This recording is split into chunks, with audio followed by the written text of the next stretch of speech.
Tom, not the desired result this afternoon. What can you take away from this afternoon's game? I think the scoreboard doesn't reflect the game, to be honest. I spoke to the coaches after the game and we're massively proud of the girls. They put in some serious shifts today. Some of the players put their boys on the line.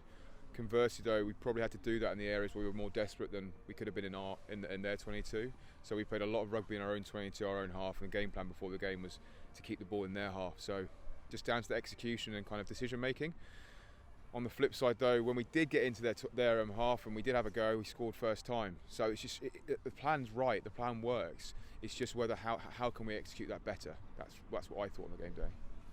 There were some big defensive sets from the group, and that's always going to take the energy out of the group.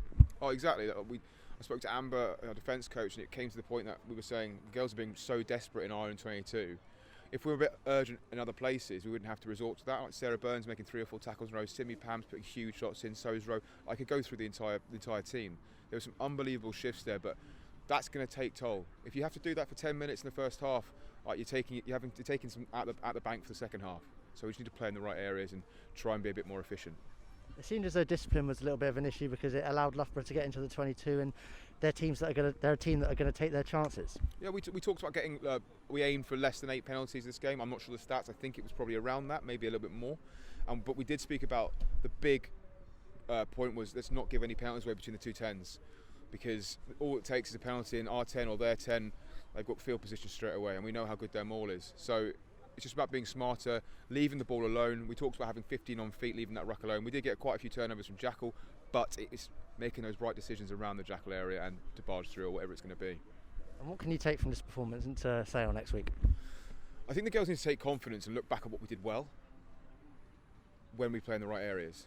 I think set piece wise, you have to look at that and work out what happened. Quite a few turnovers at set piece, which was a bit frustrating, but it's something we're going to go back and look at the drawing board. But I don't think there's too many big problems there. But I think just take confidence from what we did against a top 4 team. For me, the first half, I felt that we were in the game. It was that second, when we came out after half time, we just kind of let bits and pieces slip. Our breakdown was a bit sloppy.